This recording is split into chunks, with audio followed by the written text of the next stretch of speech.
Roy Scheider became a movie star in the early 70s with films like The French Connection. I was too young to have seen that at the time. I saw him first in the film Jaws.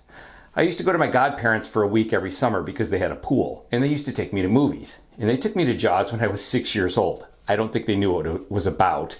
Otherwise, I don't think they would have taken me. And I wouldn't go in the pool the rest of the week. But I remember how good the film was. And a few years later, when I saw this film, and then subsequently 2010, the year we made contact, I found that I really liked Roy Scheider as an actor. And I went back over the years and watched every film that he ever made, and he is one of my favorite actors. Blue Thunder is sometimes dismissed as a typical 80s action flick with some kind of a gimmick, in this case being a helicopter.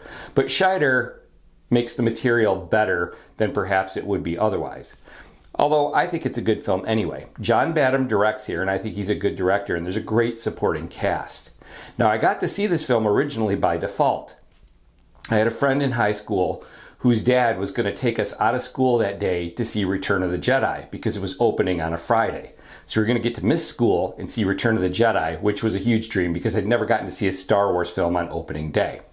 When we got to the theater, however, the line was so long that there was no way we were going to get in that day. So also opening that day was Blue Thunder, so he took us to that instead. It had a couple scenes in it that I'm not too sure my parents would have been thrilled with if they'd known I'd seen it, but it didn't really matter. We had a good time, and it was a great action film, and it lessened the blow of not being able to see Return of the Jedi that day. Most people are familiar with the film.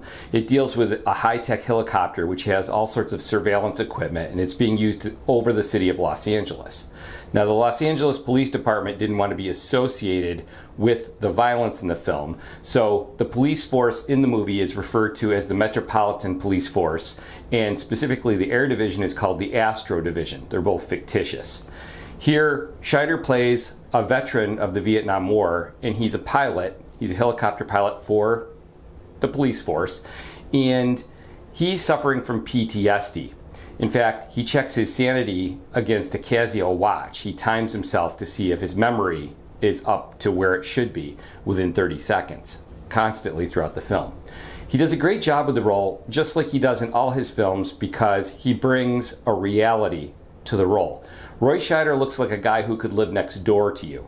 He's more rugged and tough in the film than perhaps somebody who might live next door to you, but he looks like a real person.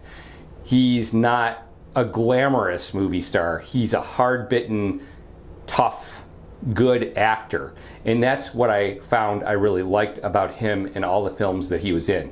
Very often, I didn't care for the film that he was in, but he was so good in it that I will watch the film repeatedly. A good example of that would be the film Sorcerer, where it's so dark and so depressing, but his performance is so worth watching that I have seen it more than once because he's so good in it. And like I said, Blue Thunder is no exception. I think this is a great action film even without Scheider in it, but he brings it to a different level. You have Daniel Stern as a supporting character here. He plays Lyman Good, who is Scheider's character's new observer in the helicopter. He's going to be his co-pilot. He doesn't really pilot. What he does is he observes, he calls in things, he runs the computer. And Warren Oates has a great supporting role here. He's extremely funny. This was one of the last films he made. He's got one of the best lines in any film when he tells Daniel Stern's character that he's been in this outfit since your idea of a good time was sitting in front of the TV watching Bugs Bunny and gnawing on your fudgesicle.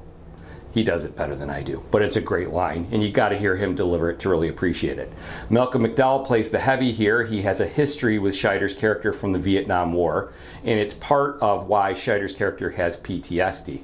Candy Clark has a nice role as Scheider's sometimes girlfriend, definite love interest, and she gets to play a bigger part than you think she would as the film progresses. And she's actually part of the climax of the film, and the film works out in a way that you don't expect it to, because so often in this type of film, you expect it's not going to work out according to plan, and yet it does here. Scheider's plan works out, and things happen much the way you want them to if you're rooting for the characters in the film.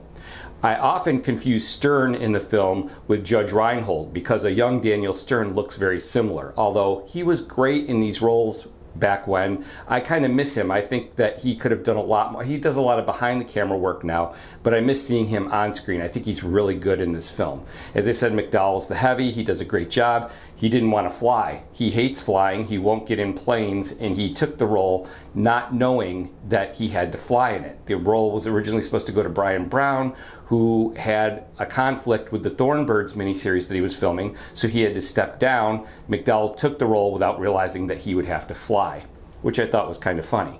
While we're on that subject, Scheider took the film in part to avoid being cast in Jaws 3D. The original Jaws was a masterpiece. He really didn't want to do the sequel, but he had a contract that said he had to. He was afraid of being cast in Jaws 3D and took this film to get out of it. And I'm glad he did, because I love him in this film and I like the film a lot. Joe Santos is also here, does a nice job with a small part, but he's always good in these character roles, and I like him a lot here as well. Now, this film spawned at least 2 other television series. The Blue Thunder television series, which didn't last very long because it just wasn't up to the caliber of the film. And then Donald Belisario did a takeoff on it, as he so often does, and his was called Airwolf. Now, Belisario is an artist at taking film concepts and adapting them for television.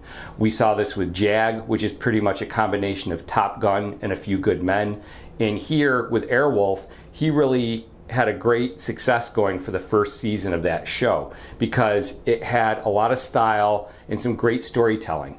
The second and third seasons were much weaker because Belisario stepped aside, but Blue Thunder definitely inspired Airwolf. And in fact, the helicopter from Santini Air in the television show Airwolf, Ernest Borgnine's helicopter, can be seen in this film as well. It's the first helicopter that Scheider and Daniel Stern take off in before they actually are assigned to the special, which is Blue Thunder.